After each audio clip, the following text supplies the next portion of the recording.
ചേട്ടാ, ഈ വിശ്വാസത്തിൻ്റെ യുക്തി തേടുന്നത് അർത്ഥമുണ്ടോ? അതിൽ യാതൊരു അർത്ഥവുമില്ല എന്നാണ് നമ്മൾ പൊതുവെ മനസ്സിലാക്കിയിരിക്കുന്നത്. അപ്പോൾ ഒരു വലിയൊരു സമൂഹം വിശ്വാസികളെ അല്ലെങ്കിൽ ഒരു വിശ്വാസി സമൂഹത്തെ വ്രണപ്പെടുത്തുന്നത് ശരിയാണോ? അല്ല, ഒരിക്കലും വിശ്വാസി സമൂഹത്തെ വ്രണപ്പെടുത്തുന്നത് ശരിയല്ല. പക്ഷേ വിശ്വാസവും യുക്തിയും തമ്മിൽ യാതൊരു ബന്ധമില്ല എന്ന് പറയുന്നതും ശരിയല്ല. വിശ്വാസങ്ങൾക്ക് യുക്തി കൂടി ഒരു ഘടകമാകണം. യുക്തിരഹിതമായിട്ട് ഇപ്പോൾ നമ്മൾ പറയാന്നിരിക്കട്ടെ, എല്ലാം ദൈവേച്ഛയാന്ന് പറഞ്ഞിട്ടുണ്ടെങ്കിൽ ഒരു ദൈവം നമ്മളെ സഹായിക്കില്ല. അതിനകത്ത് യുക്തി കൂടി അല്പം വേണ്ടി വരും. അപ്പോൾ യുക്തിയും വിശ്വാസവും തമ്മിൽ പരസ്പര പൂരകങ്ങളാണ്, ചേർന്ന് പോകേണ്ടത് തന്നെയാണത്. ശരി. എൻ്റെ ചോദ്യം, ഭഗവതിയുടെ വിഗ്രഹത്തിലേക്ക് ആ ഭഗവതി ശരീരത്തിൽ ആവേശിക്കും എന്ന് കരുതുന്ന ഒരു വെളിച്ചപ്പാട് ആ ഭഗവതിയുടെ ആ വിഗ്രഹത്തിൻ്റെ മുഖത്തേക്ക് തുപ്പുകയാണ്. ആ തുപ്പൽ സത്യത്തിൽ അത് ഈ വിശ്വാസി സമൂഹത്തിന് നേർക്കുള്ളൊരു വെല്ലുവിളിയല്ലേ? ആ തുപ്പൽ വാസ്തവത്തിൽ ആരുടെ നേർക്കാണ്? അത് ഒരു ഭഗവതി സങ്കല്പത്തിൻ്റെ മുഖത്തേക്കാണോ അതോ മറ്റു വല്ലിടത്തേക്കുമാണോ ആ തുപ്പൽ? അതിൻ്റെ പ്രധാനമായിട്ടുള്ളൊരു വിഷയമുള്ളത്, ഈ സിനിമ ഇറങ്ങുന്നത് 1971. അതെ. ഞാനന്ന് 9ാം ക്ലാസ്സിലാണ് പഠിക്കുന്നത്. സിനിമ ഇറങ്ങി ആദ്യത്തെ ദിവസം കണ്ട ഒരാളാണ് ഞാൻ. നിർമ്മാല്യം എന്ന് പറയുന്ന സിനിമയ്ക്കകത്തുള്ള വെളിച്ചപ്പാടായിട്ടുള്ള PG ആൻ്റണിയുടെ അഭിനയം അതിമനോഹരമായിട്ടുള്ള അഭിനയമാണ്. നമ്മുടെ എല്ലാം നാട്ടിൻപുറത്ത് കാണുന്ന വെളിച്ചപ്പാടുകൾ വീണ്ടും പുനരവതാരം ചെയ്ത പോലെ നമുക്ക് തോന്നാവുന്ന രീതിയിലുള്ള അഭിനയമാണ്. പിൽക്കാലത്ത് നമ്മൾ വായിക്കുന്ന സമയത്താണ് MT വാസുദേവൻ നായരുടെ തിരക്കഥയും അദ്ദേഹത്തിൻ്റെ കഥയുമെല്ലാം അതിനകത്തേക്ക് വരുന്ന ആ സമയത്താണ്. അപ്പോൾ അതിനുമുമ്പ് നമ്മൾ കാണുന്ന PG ആൻ്റണിയെക്കുറിച്ചും അതിലുള്ള മറ്റുള്ള കഥാപാത്രങ്ങളെ സംബന്ധിച്ച് മാത്രമാണ്. അപ്പോൾ ഈ തരം കഥാപാത്രങ്ങൾ വരുന്ന സമയത്ത് ഞാൻ കണ്ട സിനിമയിൽ ഒരിക്കലും ഒരു വിഗ്രഹത്തിൻ്റെ പുറത്തേക്ക് കാർക്കിച്ച് തുപ്പുന്ന PG ആൻ്റണി ഞാൻ കണ്ടിട്ടില്ല. ഞാൻ കണ്ടത് അദ്ദേഹം തുപ്പുന്നു എന്നുള്ളത് ശരിയാണ്. തുപ്പുന്ന സാഹചര്യം നമ്മൾ തിരിച്ചറിയേണ്ടതാണ്. അത്യന്തം സ്വന്തം ഭാര്യയുടെ കിടപ്പറ രംഗത്തിൻ്റെ കാഴ്ച കണ്ട് വേദനിച്ച് ദേവിക്ക് മുമ്പിൽ തനിക്കിനി ഒന്നും ചെയ്യാനില്ല എന്നുള്ള ധാരണയിൽ വരുന്ന വെളിച്ചപ്പാടിൻ്റെ ചിത്രമാണ് അവിടെ PG ആൻ്റണി അവതരിപ്പിക്കുന്നത്. അത് എത്ര മനോഹരമായിട്ടുള്ള അവതരണമാണെന്നറിയാമോ? അതിൻ്റെ കലാരൂപം മാത്രമല്ല ഞാൻ ഉദ്ദേശിക്കുന്നത്. രണ്ടാമത്തെ, അദ്ദേഹം കാർപ്പിച്ച് തുപ്പുന്നു എന്ന് പറയുന്നുണ്ട്. ആരെങ്കിലും കണ്ടിട്ടുണ്ടോ അദ്ദേഹം കാർപ്പിച്ച് വിഗ്രഹത്തിലേക്ക് തുപ്പുന്നത്? അദ്ദേഹം വിഗ്രഹത്തിലേക്ക് അല്ലല്ലോ തുപ്പുന്നത്, അദ്ദേഹം ഒരൊറ്റ തുപ്പുന്നുണ്ട്. ആ തുപ്പുന്ന ശരിക്ക് ഞാൻ മനസ്സിലാക്കിയത് ആ കാലത്തുണ്ടായിരുന്ന കേരളത്തിലെ ഹൈന്ദവ സമൂഹത്തിൻ്റെ മുഖത്തേക്കാണ് അദ്ദേഹം തുപ്പുന്നത്. അദ്ദേഹത്തെ MT വാസുദേവൻ നായരെ എതിർക്കുന്നവരുടെ മുഖത്തേക്കാണ് തുപ്പുന്നത്, അല്ലെങ്കിൽ PG ആൻ്റണിയെ എതിർക്കുന്നവരുടെ മുഖത്തേക്കാണ് അദ്ദേഹം തുപ്പുന്നത്. അദ്ദേഹം തുപ്പുന്നത് അന്നുണ്ടായിരുന്ന അനാചാരത്തിൻ്റെ നേർക്കാണ് അദ്ദേഹം തുപ്പുന്നത്. അദ്ദേഹം തുപ്പുന്നത് അന്ന് കേരളക്കരയിലുണ്ടായിരുന്ന കൊടിയ ദാരിദ്ര്യത്തിൻ്റെ നേർക്കാണ് തുപ്പുന്നത്. ഞാൻ എൻ്റെ ഒരു സെക്കൻഡ് കൂടി പറഞ്ഞാലേ, അന്ന് കേരളത്തിൽ 1971, 69, 70 കൊടുത്തിരുന്നത് ഒരു മാസക്കാലത്തേക്ക് 800 ഗ്രാം അരിയാണ് കേന്ദ്ര സർക്കാർ കൊടുത്തിരുന്നത്. വെറും 800 ഗ്രാം ഒരു വ്യക്തിക്ക് ഒരു മാസത്തേക്ക്. എങ്ങനെ കഴിക്കാൻ പറ്റുക? എങ്ങനെ സാധാരണക്കാരൻ ജീവിക്കുക? കൊടിയ ദാരിദ്ര്യമായിരുന്നില്ലേ കേരളത്തിലുണ്ടായിരുന്നത്? കേരളത്തിൽ എനിക്കൊക്കെ അറിയാവുന്ന ഇവിടെ എടപ്പള്ളി എറണാകുളം ഭാഗത്തേക്കുള്ള റെയിൽവേ സ്റ്റേഷന് മുമ്പിൽ സ്ത്രീകളിരുന്ന് അരിക്കച്ചവടം നടത്തുന്ന സ്ത്രീകൾ, അവരരി കൊണ്ടുവന്നിരുന്ന് രാത്രി സമയത്ത് ടീ ഗാർഡൻ എക്സ്പ്രസ്സിനും മറ്റെല്ലാം അവിഹിതമായിട്ടുള്ള രീതിയിൽ കോയമ്പത്തൂരിൽ നിന്ന് കടത്തിക്കൊണ്ടുവരുന്ന അരി കേരളത്തിൽ വച്ച് വിൽക്കുന്ന ഒരു സാഹചര്യമാണ് കേരളത്തിലുണ്ടായിരുന്നത്. കേരളത്തിൽ റേഷൻ കടകളോടൊക്കെ ചേർന്ന് റേഷൻ കടകളിൽ അരി കിട്ടാനുണ്ടായിരുന്നില്ല. തൊട്ടടുത്തുള്ള റേഷൻ കടക്കാരൻ തന്നെ നടത്തുന്ന പലചരക്കടകളിലാണ് അരികൾ കിട്ടുക. ആ പലചരക്കടകളൊക്കെ അംഗീകൃതമായിരുന്നു. ഈ പലചരക്കടകളിലുണ്ടായിരുന്ന അരിയുടെ കണക്കുകളും കൂടെ നമ്മൾ പരിശോധിക്കേണ്ടതാണ്. ഓരോ അരിച്ചാക്കിൻ്റെ ഉള്ളിലും കെട്ടിപ്പൂഴ്ത്തി വയ്ക്കുന്ന വെള്ളത്തിൻ്റെ ആ മൺകുടങ്ങളുണ്ടായിരുന്നു. ഒരു 4 കിലോ അരി പോലും തൂക്കത്തിൽ കൂടുന്ന രീതിയിലായിരുന്നു അരി ഉണ്ടായിരുന്നത്. 70 കിലോ അരി ചാക്ക് 74 കിലോ ആയിട്ടാണ് അന്ന് സാധാരണക്കാരന് വിറ്റിരുന്നത്. കുതിർന്ന അരിയാണ് ആളുകൾ അത് വാങ്ങിച്ചുകൊണ്ടിരുന്നത്. അങ്ങനെ കൊടിയ ദാരിദ്ര്യമായിരുന്നു ആ കാലത്ത്. അപ്പോൾ അങ്ങ് പറയുന്നത് ഈ വെളിച്ചപ്പാട് തൻ്റെ ഈ ദാരിദ്ര്യത്തിന് നേർക്കാണ്, അല്ലെങ്കിൽ അന്ന് സമൂഹത്തിൽ നിലനിന്നിരുന്ന ഹിന്ദു സമൂഹം ഉൾപ്പെടെയുള്ളവർ അനുഭവിച്ചിരുന്ന ദാരിദ്ര്യത്തിന് നേർക്കാണ് അദ്ദേഹം തുപ്പിയത് എന്നാണ്. ഒരു സംശയക്കാര്യത്തിലില്ല. ആ ദാരിദ്ര്യത്തിന് നേർക്കുള്ള തുപ്പലാണ്, അതൊരിക്കലും ഭഗവതിയുടെ നിരക്കല്ല എന്നുള്ള എനിക്ക് മറ്റൊരു തെളിവും കൂടി എന്നെ സംബന്ധിച്ചിട്ടുണ്ട്. ഈ സിനിമ ഇറങ്ങിയല്ലോ, നിർമ്മാല്യ സിനിമ, ആരാണ് ആദ്യം അതിനെ വിമർശിച്ചത്? ഹൈന്ദവ പ്രസ്ഥാനങ്ങളായിരുന്നില്ലല്ലോ. ഒരൊറ്റ ഹൈന്ദവ പ്രസ്ഥാനവും 1971 ഈ സിനിമ ഇറങ്ങിയ സമയത്ത് അതിനെ വിമർശിച്ചിട്ടില്ല. ആരും പി ജെ ആന്റണിയുടെ അഭിനയത്തെക്കുറിച്ച് തള്ളിപ്പറഞ്ഞിട്ടില്ല. ആരും MT വാസുദേവൻ നായർ തിരക്കഥയെക്കുറിച്ച് തള്ളിപ്പറഞ്ഞിട്ടില്ല. മറിച്ച് സിനിമയെക്കുറിച്ച് ആദ്യത്തെ ലേഖനം വന്നത് വൈക്കം മുഹമ്മദ് ബഷീറിൻ്റെ ലേഖനമാണ് വന്നത്. വിഖ്യാതനായിട്ടുള്ള മലയാളിയുടെ സാഹിത്യകാരനായിട്ടുള്ള വൈക്കം മുഹമ്മദ് ബഷീർ പറഞ്ഞത് MT വാസുദേവൻ നായർ തിരക്കഥ മുസ്ലിം ജനസാമാന്യത്തിനെതിരാന്ന. എന്താ കാരണം? മുസ്ലിമായിരിക്കുന്ന ആള് ഇദ്ദേഹത്തിൻ്റെ ഭാര്യയെ ബലാത്കാരമായിട്ട് ഉപയോഗപ്പെടുത്താൻ പരിശ്രമിച്ചു എന്ന് പറയുന്ന കഥ എഴുതിയിരിക്കുന്ന MT വാസുദേവൻ നായർ വിമർശിച്ചുകൊണ്ട് വൈക്കം മുഹമ്മദ് ബഷീറാണ് ലേഖനം എഴുതിയത്. അപ്പോൾ വൈക്കം മുഹമ്മദ് ബഷീർ അല്ലാതെ കണ്ട് ഒരു ഹൈന്ദവ പ്രസ്ഥാനങ്ങളോ ഏതെങ്കിലും സാമുദായിക പ്രസ്ഥാനങ്ങളോ ഇതിനെതിരായിട്ട് ലേഖനം എഴുതിയതായിട്ട് ഞാനാരും വായിച്ചിട്ടില്ല.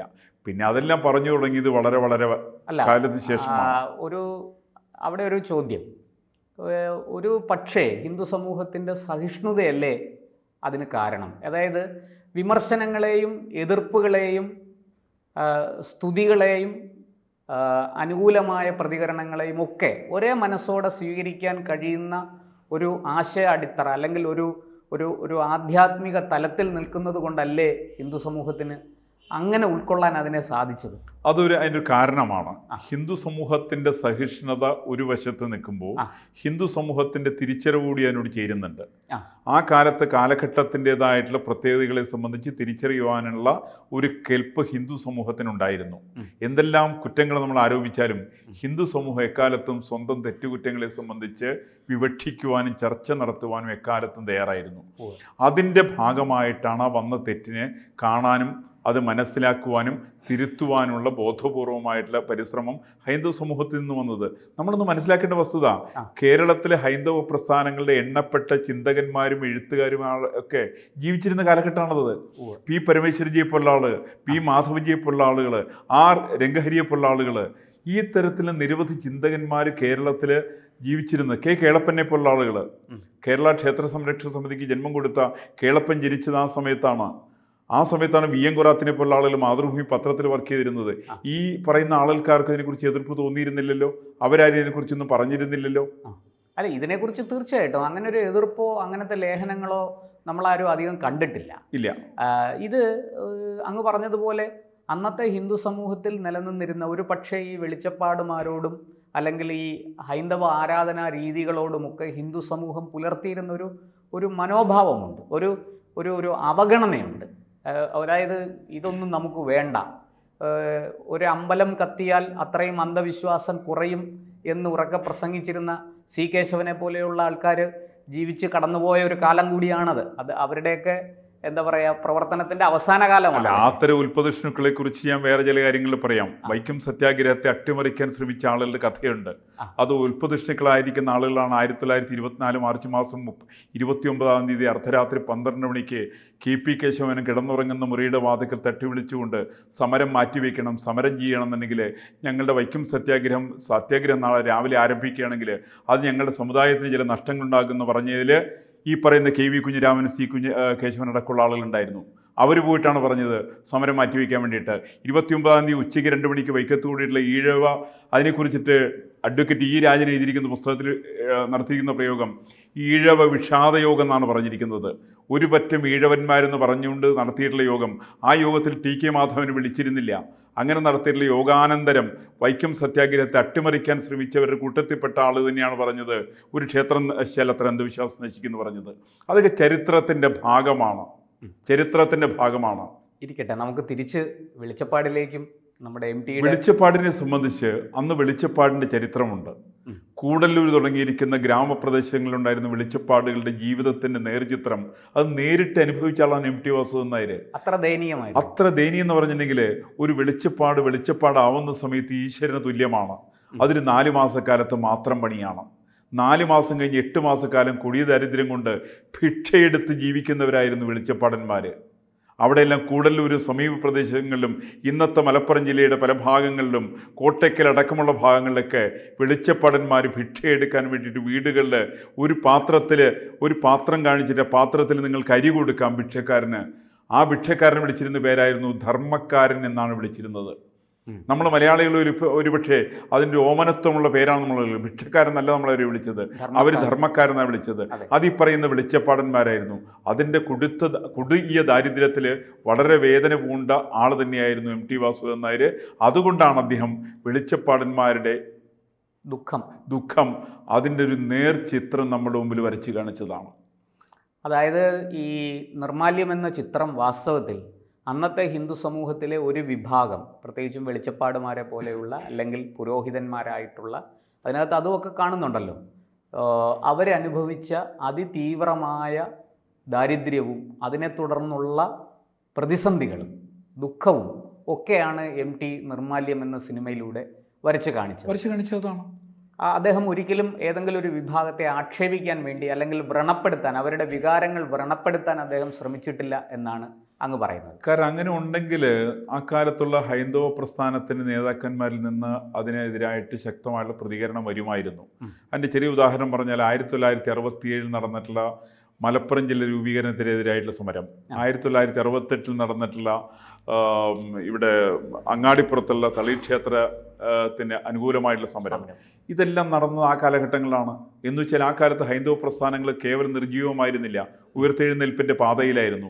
അവരക്കാലത്ത് പ്രതികരിച്ചിരുന്നു. അങ്ങനെയാണെങ്കിൽ 1971 ഇറങ്ങിയിട്ടുള്ള സിനിമയെക്കുറിച്ച് അവർ പ്രതികരിച്ചതിനും അവരാരും പ്രതികരിച്ചിരുന്നില്ലല്ലോ. അപ്പം അങ്ങനെ പ്രതികരിക്കാതിരിക്കണം എന്നുണ്ടെങ്കിൽ ആ കാലത്ത് നടന്നിരിക്കുന്ന വസ്തുനിഷ്ഠമായിട്ടുള്ള കാര്യങ്ങളാണ് ഇദ്ദേഹം പറഞ്ഞത് എന്ന് വേണം അനുമാനിക്കാൻ വേണ്ടിയിട്ട്, പ്രത്യേകിച്ച് ആ സാഹചര്യങ്ങൾ തിരിച്ചറിയുന്ന ആളുകളെ സംബന്ധിച്ച്. ശരി, അത് ആ കാലത്ത് അങ്ങ് പറഞ്ഞ ഒരു പ്രസക്തി അതിനുണ്ടായിരുന്നു എന്ന വാദം അംഗീകരിക്കാം. പക്ഷേ ഇന്ന് അതിന് പ്രസക്തി ഉണ്ടോ? ഇന്ന് അതിന് യാതൊരു പ്രസക്തിയില്ല. ഇന്ന് മാത്രമല്ല, ഇന്ന് അത്തരം ഒരു സിനിമകൾ ഇറങ്ങുന്നതിനെയും ആർക്കും അംഗീകരിക്കാൻ സാധ്യമല്ല. പക്ഷേ അന്നത്തെ വേറെ സവിശേഷത നമ്മൾ ചില സിനിമകളിൽ നോക്കൂ. ഇപ്പം ചെമ്മീൻ എന്ന് പറയുന്ന സിനിമയുണ്ട്, തകഴിയുടെ സിനിമയാണ്. അരയത്തി പെണ്ണ് പിഴച്ചുപറ്റ കഥ പറയുന്ന സിനിമയാണ്. അതായത് ഇന്ന് സിനിമ ഇറങ്ങിയാലോ? ഇന്ന് സിനിമ ഇറങ്ങാൻ സാധ്യമല്ല. സിനിമ ഇറങ്ങിയാൽ ആളുകൾ പ്രതികരിക്കും, അത് ശക്തമായിട്ട് പ്രതികരിക്കും. കാരണം ഒരു സമുദായത്തിൻ്റെ പേരെടുത്ത് പറയാൻ പാടില്ല, അങ്ങനെയുള്ള സ്ത്രീയെ സംബന്ധിച്ച് അവർ പിഴച്ചു പറ്റുമെന്ന് പറയാൻ പാടില്ല. ഈ കഥ തകഴി പറഞ്ഞ സമയത്ത് നമ്മളാരും എതിർത്തില്ലല്ലോ. ഇല്ല, അതൊരു ആ കാലഘട്ടത്തിൻ്റെ പ്രത്യേകതയാണ്. ഇന്നത്തെ കാലഘട്ടം തികച്ചും വായിച്ച് രസിക്കും, ആ സിനിമ കണ്ട് ആസ്വദിക്കും. പക്ഷേ അക്കാലത്തും എക്കാലത്തും ഇതിനെ അനുകൂലിക്കുന്ന ചില വിഭാഗങ്ങളുണ്ട്. അവിടെയാണ് വൈക്കം മുഹമ്മദ് ബഷീറിൻ്റെ സ്ഥാനം. 1955 ഹിന്ദു മഹാമണ്ഡലം രൂപീകരിച്ച സമയത്ത് അതിനെ ഹിന്ദു വികൃത മുന്നണി മണ്ഡലം എന്ന് പറഞ്ഞ് ആക്ഷേപിച്ചത് വൈക്കം മുഹമ്മദ് ബഷീറാണ്. അദ്ദേഹം അതിനെ സംബന്ധിച്ച് ലേഖനം എഴുതിയിരുന്നു. അതിനെക്കുറിച്ചിട്ട് അനുബന്ധമായിട്ട് ഡോക്ടർ എം ജി ശശിഭൂഷൺ അതിനെ സംബന്ധിച്ച് എഴുതിയിട്ടുണ്ട്. വൈക്കം മുഹമ്മദ് ബഷീറിനെ കുറിച്ചുള്ള പോലെയുള്ള ആളുകൾ എന്ത് പറഞ്ഞാലും ഈ തരത്തിൽപ്പെട്ട പല വിഷയങ്ങളെയും വികൃതമായിട്ട് പൊതുസമൂഹത്തിന് മുമ്പിൽ ഹാസ്യാത്മകമായിട്ട് അവതരിപ്പിക്കുന്ന കാര്യത്തിൽ അവർ വളരെ ബദ്ധശ്രദ്ധരായിരുന്നു. ഒരു പരിധിവരെ അവർ വിജയിച്ചിരുന്നു എന്ന് വേണം. ഹിന്ദു മഹാമണ്ഡലത്തിൻ്റെ രൂപീകരണത്തിലും തുടർന്ന് എം ടി വാസുദേവൻ നായരുടെ നിർമാല്യത്തിൻ്റെ കാര്യത്തിൽ കേരളത്തിലെ ഏക സാംസ്കാരിക രംഗത്തുള്ള ഏക സാഹിത്യകാരനാണ് വിമർശിച്ചത്, അത് വൈക്കം മുഹമ്മദ് ബഷീറാണ്. ഹൈന്ദവ പ്രസ്ഥാനങ്ങൾ ആരും വിമർശിച്ചായിട്ട് എനിക്ക് അറിഞ്ഞുകൂടാ. തീർച്ചയായിട്ടും. എന്തായാലും ഇന്ന് അത്തരമൊരു ചിത്രത്തിന് പ്രസക്തിയില്ല, അല്ലെങ്കിൽ അത്തരമൊരു പ്രമേയത്തിന് പ്രസക്തിയില്ല എന്നങ്ങ് പറയുന്നത് ശരിയാണ്. കാരണം അവിടെ നിന്ന് ഒരുപാട് ഹിന്ദു സമൂഹത്തിന് മാറ്റമുണ്ടായിരിക്കുന്നു, അല്ലെങ്കിൽ ഹൈന്ദവ സമുദായത്തിന് മാറ്റമുണ്ടായിരിക്കുന്നു. ഇന്ന് ആചാരാനുഷ്ഠാനങ്ങളിൽ ശ്രദ്ധയുള്ള ഒരു സമൂഹമായിട്ട് അത് മാറിയിരിക്കുന്നു. അപ്പോൾ എം ടി വാസ്തവത്തിൽ ചെയ്തത് ഈ ഹിന്ദു സമൂഹത്തിന് ഇതിലേക്കൊരു ശ്രദ്ധ ഉണ്ടാകണം, ഈ ആചാരങ്ങളെയും അനുഷ്ഠാനങ്ങളെയും പേറുന്ന, അതിനെ പ്രവൃത്തിപഥത്തിലെത്തിക്കുന്ന, അതിനെ ആചരിക്കുന്ന ഒരു സമൂഹം ഇവിടെ ഉണ്ടെന്നും അവർ കൊടിയ ദാരിദ്ര്യത്തിലും പ്രതിസന്ധിയിലുമാണെന്നും അവരെ സംരക്ഷിക്കണമെന്നും ഉള്ളൊരു സന്ദേശമാണോ വാസ്തവത്തിൽ നിർമാല്യം മുന്നോട്ട് വെക്കുന്നത്? കാരണം എം ടി പറഞ്ഞിരിക്കുന്നത് ഞാൻ കൂടല്ലൂരിൻ്റെ സന്തതിയാണെന്നാണ്. കൂടല്ലൂർ എന്ന് പറയുന്നത് ഗ്രാമപ്രദേശമാണ്. അത് ശുഗപുരത്തിനടുത്തുള്ള ഗ്രാമപ്രദേശമാണ്. കൂടല്ലൂർ അന്യൂന്യം നടക്കുന്ന സ്ഥലമാണ്. ആ തരത്തിലൊരു ഗ്രാമത്തിൽ ജീവിച്ചിരിക്കുന്ന ഒരാളെ സംബന്ധിച്ച് ഒരിക്കലും ഒരു മതദർശനങ്ങൾക്ക് വിരുദ്ധമായിട്ട് പ്രവർത്തിക്കാൻ സാധ്യമല്ല. പക്ഷെ അവിടെ ഉണ്ടായിരിക്കുന്ന ഏറ്റവും ഇത്തരത്തിൽ പറയുന്ന മൂല്യച്യുതികൾക്കെതിരായിട്ട് അദ്ദേഹത്തിൻ്റെ ചെറുപ്പത്തിൻ്റെതായിട്ടുള്ള വികാരം സ്വാഭാവികമാണ്. ഈ കഥ എഴുതുമ്പോൾ എനിക്ക് തോന്നുന്നു അദ്ദേഹത്തിൻ്റെയൊക്കെ പ്രായം വളരെ ചെറിയ പ്രായമാണ്. അദ്ദേഹത്തിന് 38 വയസ്സോ മറ്റോ പ്രായമാണ് ആ സമയത്ത് വരിക. ഒരു യൗവനത്തിൻ്റെ ഒരു തിളപ്പ്, അതിൻ്റെ ഒരു ക്ഷോഭം സ്വാഭാവികമായിട്ട് അദ്ദേഹത്തിൻ്റെ കൃതികളിൽ വന്നിട്ടുണ്ട്. 14-ാമത്തെ വയസ്സിലാണ് MT വാസുദേവൻ നായർ ആദ്യത്തെ അദ്ദേഹത്തിൻ്റെ കഥയല്ല, അദ്ദേഹത്തിൻ്റെ ലേഖനം എഴുതുന്നത്. ആ ലേഖനത്തിൻ്റെ പേര് ഭാരതത്തിലെ രത്നവ്യാപാരികളെക്കുറിച്ചുള്ള ലേഖനമാണ്. അത് എഴുതുന്ന സമയത്ത് അദ്ദേഹത്തിൻ്റെ വയസ്സ് 14 വയസ്സാണ്. 1947 അദ്ദേഹം എഴുതുന്നത്. പിന്നെ തുടർന്നാണ് ലേഖനം എഴുത്തല്ല, എനിക്ക് പറ്റിയ പണി കഥയെഴുത്താണ് എന്നുള്ള തിരിച്ചറിവിൻ്റെ അടിസ്ഥാനത്തിലാണ് അദ്ദേഹം കഥയിലേക്ക് തിരിഞ്ഞത്. ആ കഥകൾ സാമൂഹിക പരിഷ്കരണത്തിന് കൂടി ഉപയുക്തമാകുന്ന രീതിയിലായിരുന്നു എന്നുള്ളത് വേണം നമുക്ക് മനസ്സിലാക്കാൻ വേണ്ടിയിട്ട്. തീർച്ചയായിട്ടും MT വാസുദേവൻ നായരും നിർമാല്യവും ഇനിയും ഒരുപാട് വായിക്കപ്പെടും, ഒരുപാട് വ്യാഖ്യാനിക്കപ്പെടും. അങ്ങേപോലുള്ള ചിന്തകന്മാരുടെ ദർശനങ്ങൾ ഈ വിഷയത്തിൽ എല്ലാവർക്കും, അനുകൂലികൾക്കും പ്രതികൂലികൾക്കും ഒരുപോലെ വഴികാട്ടിയായിരിക്കട്ടെ. നമ്മുടെ ഈ ചർച്ച അങ്ങനെ പ്രേരകമായി മാറട്ടെ എന്നാണ്. എന്തായാലും MT വാസുദേവൻ നായർ എന്ന സർഗപ്രതിഭ, അദ്ദേഹത്തിൻ്റെ കാലയളവ് കൃത്യമായിട്ട് സഞ്ചരിച്ച് അത് അവസാനിപ്പിച്ച് നമ്മളെ കടന്നു പോയിരിക്കുന്നു. ഇനി അദ്ദേഹത്തിൻ്റെ കൃതികൾ എക്കാലവും ജീവിക്കപ്പെടും. ആ കൃതികളിലൂടെ MT വാസുദേവൻ നായർ എന്ന് ഓർമ്മിപ്പിക്കപ്പെടുകയും ചെയ്യും. ഇതുപോലെ നിർമാല്യം പോലെയുള്ള അദ്ദേഹത്തിൻ്റെ കൃതികൾ ഇനിയും നമുക്ക് ചർച്ചയ്ക്കെടുക്കാം. തീർച്ചയായിട്ടും. വളരെ സന്തോഷം. നമസ്കാരം.